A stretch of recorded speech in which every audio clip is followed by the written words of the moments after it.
Hello and welcome to our worship tutorial series. My name is Zack Flipse. I'm the Youth and Worship Coordinator at Oostburg Christian Reformed Church. We are happy to have you listening along. I get asked all the time if I can teach people how to play guitar for worship, and so that's what this series aims to do. So we'll teach you how to play acoustic guitar for worship. We'll teach you in this lesson a little bit about how to play piano for worship, and we'll teach you in an upcoming series how to play electric guitar for worship. In this episode, this is going to be more of an introduction. We're going to be talking about what you need to know, what you need to have to be a worship leader with acoustic guitar, and we'll also get into the theory a little bit. This series is both for new guitar players learning for the first time. There should be really easy things here that you can grab onto and you can start playing now if you're a new player, but it's also for really experienced players.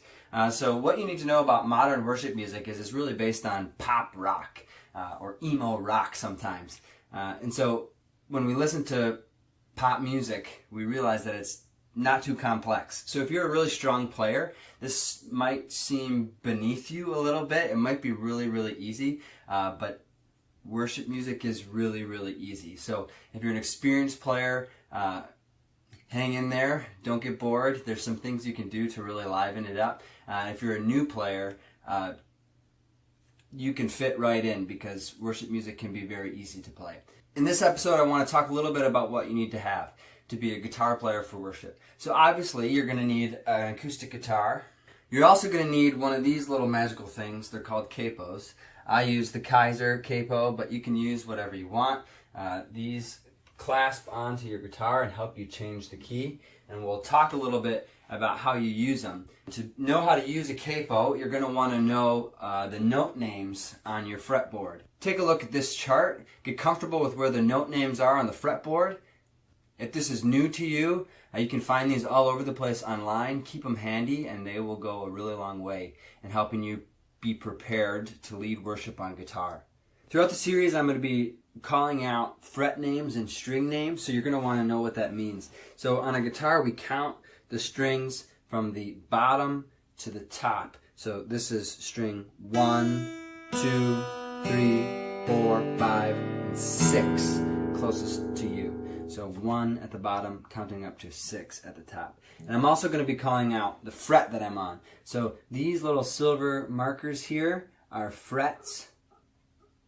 And so no fret is just open.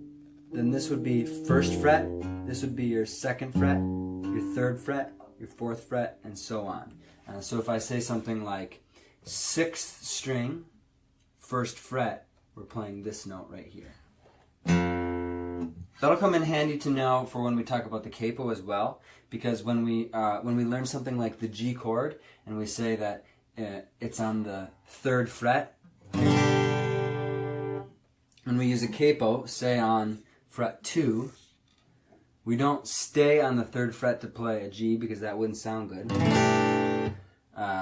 but we count up 3 from where the capo is. So capo is 0, and then we go 1, 2, 3, and we play it there.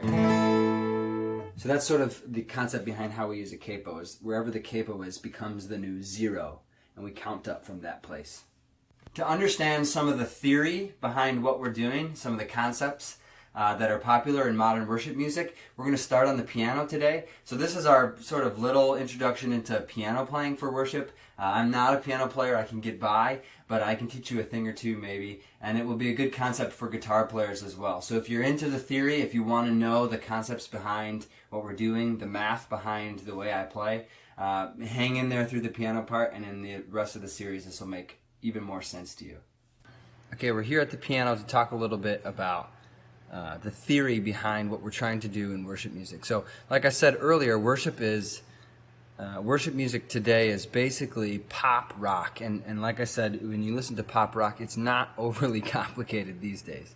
So when we play with a group of people, what we're trying to do on each one of our instruments is minimize our footprint. We're trying to play as few notes and as big and complicated of chords as possible. So we want to simplify things. So what we're trying to do with each one of our instruments, and we're at the piano because it's easiest to show here, is we want to play the first and the fifth of the key. So here's your music theory lesson. Music is math. So if we take the key of C, for example, which the key of C scale is all the white keys. So that's your scale.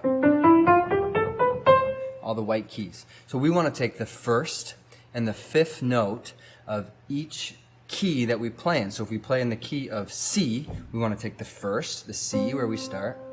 1, 2, 3, 4, 5 is a G. So if we take 1 and 5, C and G,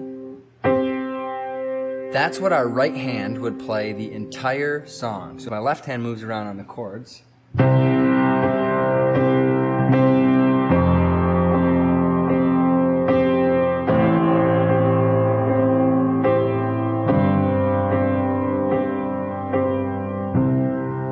See, that sounds nice together the whole time. So on piano, especially if your church uses a synthesizer or something like that, your right hand really should, or at least could, I would say should, not really move from the first and the fifth. With piano even, you can do the same thing. Let's take the key of G, for example. So the key of G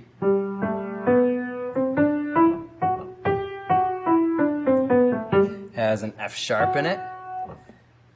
So if we count, key of G, 1, starting on G, 2, 3, 4, 5 is a D, 1 and 5.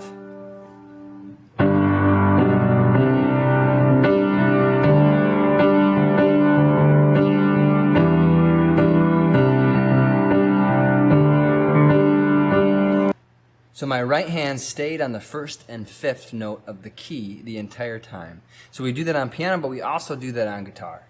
As the video series progresses, we're going to learn more and more difficult chords. So the first chords that we're going to learn how to play are G chords. That is your bread and butter if you're a new guitar player. That's where you're going to be most of the time. In the second video, we're going to learn how to play E chords. If you know how to play G chords and E chords, and you also have a capo, you can play in any key just using those two shapes.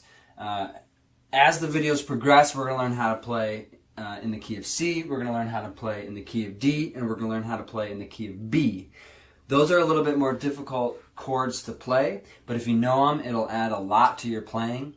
You don't need to know them if you know how to play in G and E and you know how to use a capo, but if you learn them, it's only going to make you a better player.